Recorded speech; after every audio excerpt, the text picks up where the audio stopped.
জলাশয় বোঝানোকে কেন্দ্র করে উত্তেজনা ছড়ালো হাওড়ার পাঁচলার জুজার সাহা দিঘির পাড় এলাকায়। জুজার সাহা দিঘির পাড় এলাকায় একটি কারখানা তৈরি হচ্ছে, তার জন্য জমিতে মাটি ফেলা হচ্ছে। ওই মাঠের পাশে রয়েছে একটি দিঘি, সেই দিঘিও মাটি ফেলে বোঝানো হচ্ছে বলে অভিযোগ গ্রামবাসীদের।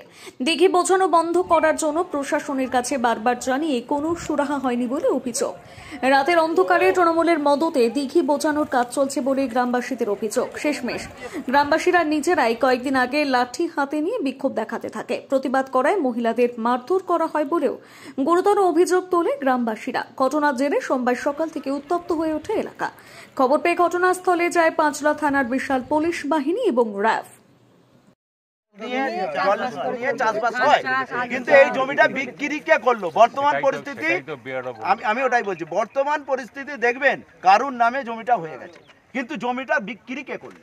তার যদি কেউ না থাকে তাহলে বিক্রিটা হলো কিভাবে? এক।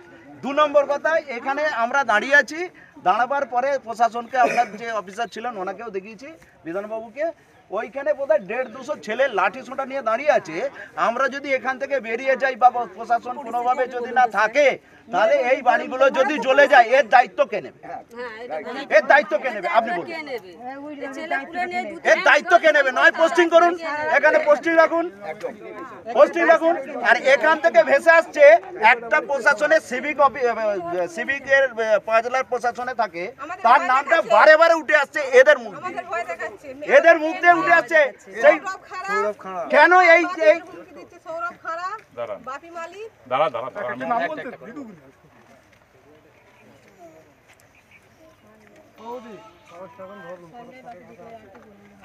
বাপি মালিক, ভোদা মালিক, লালু মালিক, ঠিকানাগুলো আলাদা তো নাকি?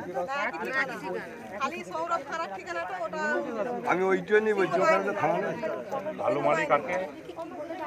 ভালো বাপি আর কে? ভোদা মালিক। সৌরভ এখনো আছে স্যার আপনার সামনে, বাড়ি থেকে গালাগালিও করছে। কেন এরা নাম বলছে? ওর নামটাই কেন?